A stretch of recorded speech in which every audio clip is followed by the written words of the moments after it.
Fala galera, meu nome é Thales. E aí galera, bem-vindos ao Exatas TT. E a dica de hoje é um tema muito importante aí, que é o tema da autossabotagem. O que é autossabotagem? Autossabotagem é um conjunto de costumes e hábitos de um indivíduo que criam a falsa sensação de que ele está progredindo, quando na verdade ele está regredindo. E eu já queria chamar a atenção para um ponto específico da autossabotagem, que eu acho que é um dos temas mais comentados aí dos últimos tempos. É uma palavra que tem alto índice de busca, que é a procrastinação. E aí, procrastinação, fala aí um pouco. Procrastinação é algo que todo mundo já fez alguma vez na vida, com alguma coisa. Sim, foi um assunto inclusive que eu e Thales, a gente trouxe em comum, porque obviamente a gente traz a pauta antes de fazer o vídeo. E a primeira coisa que eu coloquei foi falta de rotina, né? E você trouxe procrastinação, que eu acho que é um assunto que se conversa, né? Porque, por exemplo, tem pessoas que não gostam de rotina. Eu, por exemplo, eu não gosto nem um pouco de rotina. A intenção. Mas com relação a estudo, é necessário que você crie um horário para você poder fazer aquilo. Com certeza. Como o Thales falou, a procrastinação aí é o ato de você ficar empurrando a coisa com a barriga, empurrando. E se você não tem um horário para você poder fazer isso, se você não separa um horário para fazer, você vai empurrar e o dia só tem 24 horas, né? É mesmo, é? Exatamente. Aí depois que termina a última hora... Perdeu, já tá ali, batendo na porta do seu compromisso e você não tem honrado aquilo. Então, uma das sugestões que a gente conversou e que a gente queria passar para vocês, né, com relação à procrastinação, é justamente separar um horário. A segunda dica que a gente vai dar, eu não vou atropelar, mas vai muito nessa questão de que o horário também não precisa ser uma coisa longa. Então separa um horário, né? Vou estudar de 7 da noite até 10 da noite, vou estudar de 7 da manhã até 10 horas da manhã. O horário é você que vai escolher. Você deve se conhecer o suficiente para saber o horário que você produz mais. Por exemplo, eu tenho um amigo, um dos meus melhores amigos, Diego, professor de Química também, né? Ele estudava de madrugada. Então todo mundo ia dormir e ele pegava ali de 11 da noite até 4 horas da manhã, era o horário que ele funcionava. Obviamente que ele podia dormir até 2, 3 horas da tarde. Mas se de repente você funciona melhor de madrugada, se você tem essa noção, separe aquele horário. O importante é você ter no estudo, para você não se auto-sabotar, que você tenha uma rotina. Isso. E já, aí, aproveitando, mas a casada de autossabotagem, no resumo, com procrastinação, é que quando a gente está procrastinando, a gente, amanhã ainda dá tempo. Não dá tempo de fazer depois, a gente está criando uma falsa sensação ali de organização, mas na verdade a gente está levando para frente um compromisso que deveria ser feito bem mais anteriormente. E já puxando para a próxima autossabotagem, né? Pronto, parei de procrastinar. Agora eu estou estudando pra caramba. Mas e aí? Estudar muito é estudar bem? Nem sempre, né? E aí? Nem sempre. Tem aquela velha frase de que, às vezes, menos é mais. E realmente menos é mais, né? O Thales trouxe pra gente aqui a analogia de alguém na academia. Isso. Né? Às vezes você vai pra academia, você comete 2 erros, né? Que, na verdade, estudar e fazer exercício físico não se distancia muito, não. Elas se tocam ali, se tangenciam, né? E dentro de uma academia, como o Thales trouxe aqui pra gente pra falar, fala você sobre isso. Pronto, é uma analogia bem simples de se entender.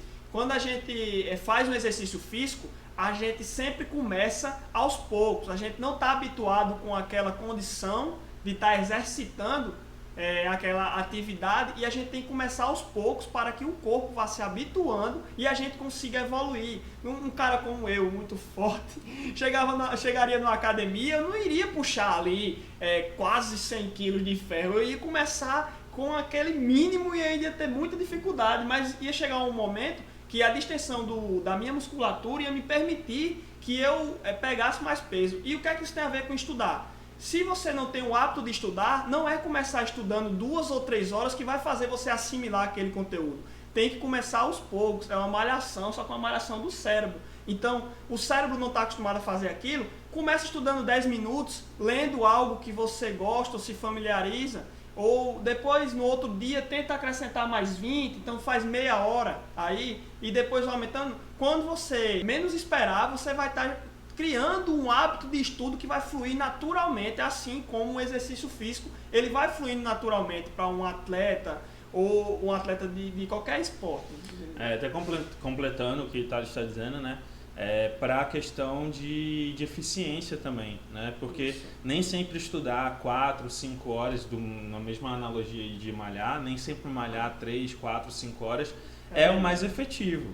Então, às vezes você vê um cara lá estudando 6 horas, o que você consegue estudar em 2 horas, isso é muito mais efetivo do que ele. Foi onde entra essa frase de que menos é mais. Ah, agora eu entendi! Às vezes você estuda menos, mas estuda com foco, com eficiência o suficiente para reter aquele assunto ali. Inclusive a gente vai entrar agora na nossa terceira autossabotagem, essa daqui eu vou começar falando, que é justamente de foco, né? E eu vi uma frase, estudando sobre o assunto, Thales, que estava dizendo: foco a gente não tem, foco a gente cria. E inclusive foi o tema de debate aqui hoje à tarde, que a gente estava falando sobre foco. Quando você parar para estudar, não se considere como se fosse o Superman, não. Né? Você coloca o celular de um lado, abre o Facebook e o Instagram no computador e faz: não, eu sou... Posso falar palavrão aqui no vídeo? Eu sou foda. Eu vou conseguir aqui ver meu celular ficar piscando, meu Instagram aqui alarmando, e vou conseguir estudar assim mesmo. Não, você não vai. Eu não conheço ninguém hoje no mundo que consegue dividir a atenção e ter efetividade naquilo, não. Isso. Tem dificuldade em ficar muito tempo longe do celular, então sabe disso, deixa o celular longe e coloque espaços de tempo curto para que você vá lá e responda, né? Você pega lá: vou estudar física, tira 20, 25 minutos direto ali, ó. Isso. Bateu 25 minutos, agora eu vou descansar 5 minutinhos. Levanta, olha o celular, responde o que você tiver que responder, bota o celular de novo no mesmo lugar e volta para mais 25 minutos ali, ó, direto. Foco a gente não tem, a gente cria. Então cria um ambiente organizado e onde você vai conseguir manter o foco naquele estudo ali. O que eu gostaria de ressaltar é que nossa intenção não é fazer dos estudos algo autoritário, algo que vai exigir ali, algo que você vai achar chato.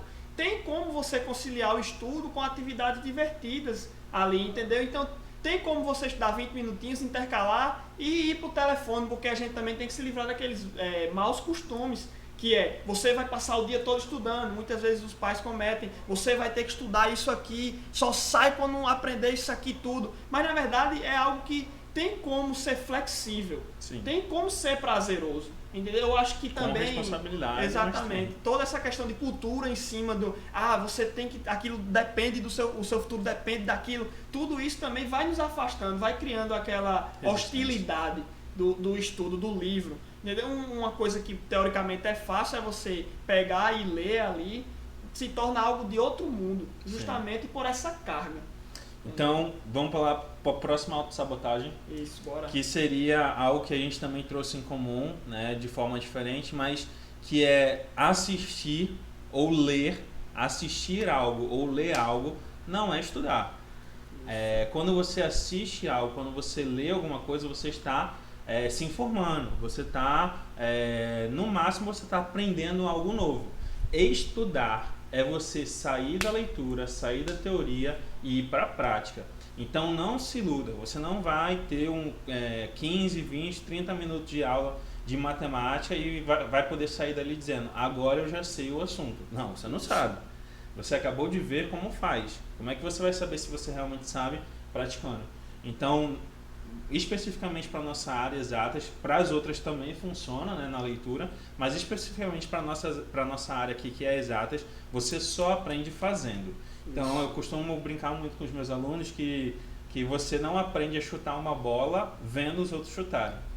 Você não aprende a fazer um saque no vôlei vendo os outros sacarem. Você não aprende a nadar vendo os outros nadarem. Você vê primeiro como faz, mas você só aprende quando você vai lá e faz também. Eu acho que um ponto que eu trago até como estudante é você olhar as pessoas fazendo e você achar fácil pelo fato de ser fácil para aquela pessoa. Às vezes a gente pego um exercício, eu não soube resolver. Eu vou na internet e olho alguém resolvendo, isso é fácil. Não, é algo fácil, ele está te instruindo ali, mas você precisa praticar aquilo para que um dia se torne fácil para você também. E muitas vezes... Chega na próxima questão, você quebra a cara, não é tão fácil assim, mas pode se tornar. E muitas vezes você realmente não vai conseguir fazer de primeira não, Isso. que é até uma das coisas que a gente trouxe aqui, uma autossabotagem é você achar que você, depois você viu, você achou que aprendeu, você vai lá e começa a partir dos exercícios mais difíceis que tem. A autossabotagem seria não subestimar o básico. Vou dar um exemplo aqui de um assunto tranquilo que seria o Teorema de Pitágoras, né? Você olha lá e fala, muito fácil. Teorema de Pitágoras, hipotenusa ao quadrado é igual a soma do quadrado dos catetos, né? Aí você vai para uma questão do Enem. Do Enem, Aí você não sabe onde fica o ângulo horizontal, você não sabe onde fica o ângulo vertical. A projeção da sombra do prédio com... Aí você vai, aí alguém vira pra você e fala assim, não, começa na lista do exercício do livro do 8º ano. Aí você pega e faz, 8º ano? Eu tô no cursinho, pré-vestibular, meu amigo. Eu não preciso do 8º ano, não. Não subestime o básico. Humildade. Separa ali seus 20, 30 minutos, 1 hora para resolver as questões só que tem falando sobre o basicão. Quando você for pegar outra questão, você vai ver que esse básico ele te ajudou.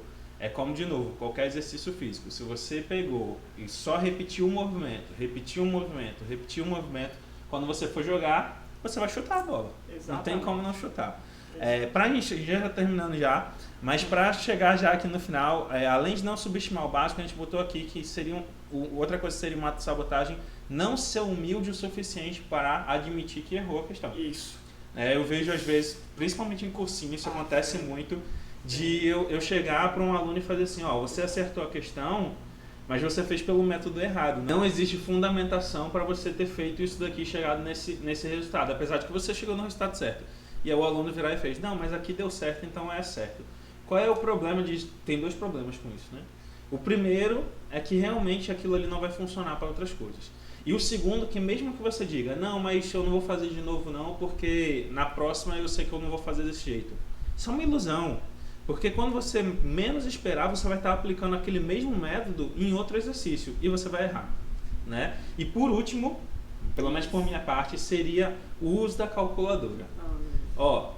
Eu não sou adepto da ideia de que você não possa usar calculadora. Pode usar calculadora, tranquilo. Mas depende qual o seu objetivo. Se seu objetivo é o Enem, por exemplo, que é uma prova que você não vai usar calculadora, a calculadora ela vai ser um meio de enganação para você. Porque você vai falar, não, eu sei somar, aí está sempre na calculadora. Eu sei subtrair, está sempre na calculadora. Quando você chegar no Enem, pode ser que você descubra que você não sabe fazer uma subtração com número decimal. Isso. E a calculadora te enganou o ano todinho, entendeu? Isso. Não, a gente não está querendo, vamos virar os japoneses, que aquela galera do Luciano Huck, do quadro do gêniozinho. Como é o nome? Nem sei. Sim. Não, mas de fato, prova de concursos e vestibulares aqui no Brasil não podem fazer com calculadora. E a gente também, como eu tiro por mim, na minha faculdade de engenharia, a gente usa calculadora, mas assim, trabalhamos com outros resultados e o foco principal não é o aprendizado das operações, aquilo ali é uma ferramenta. Diferentemente do vestibular, que vai estar te cobrando essas competências de saber operacionar números. Então, é bastante importante que você tenha um domínio, mesmo que seja sem calculadora. Pronto, é isso, gente. As dicas de hoje sobre autossabotagem. Então, aí, só pra gente revisar, né? Interessante a gente vai dar agora uma lista do que você fazer para não cair nessas autossabotagens. Contra a procrastinação, rotina, né? Contra a falta de foco e organização, se prepara para fazer isso, prepara o seu ambiente para o dia seguinte e separa, deixa longe o que vai tirar o seu foco. Isso. Né? Não caia na sabotagem de que você vai assistir uma aula e vai aprender. Pratique, né? Vamos até botar para outro tema. Isso. Você escutou falar sobre algum assunto histórico? Faça um resumo, vá conversar com sua mãe sobre o assunto, com seu irmão, né? Quando a gente conversa sobre alguma coisa, a gente retém mais aquilo ali porque a gente está demonstrando o domínio do assunto, né? Não use calculadora, porque isso daí vai te prejudicar. Comece do básico, vai do básico até por mais que você se considere o mais fora da Einstein. sala, comece do básico e vá depois para o mais elaborado. Verdade, E por importante. último, seja humilde. Procure seus colegas para perguntar se você acertou mesmo. Admita seus erros. Desse jeito eu acredito que você vai dar um up nos seus estudos aí. E tudo isso aí é uma gradatividade. A gente vai começando aos poucos e, naturalmente, a gente vai atingir tudo isso para poder ter um ótimo desempenho no aprendizado. Show. E a última dica para a gente encerrar, que eu acho que é a mais importante, Se segue inscreve. a gente, se inscreve no nosso canal, não deixe de acompanhar nossas dicas, as questões, e se precisar de ajuda, a gente está disponível aí em todos os canais de comunicação. Por hoje é só aí. Tamo junto. Falou!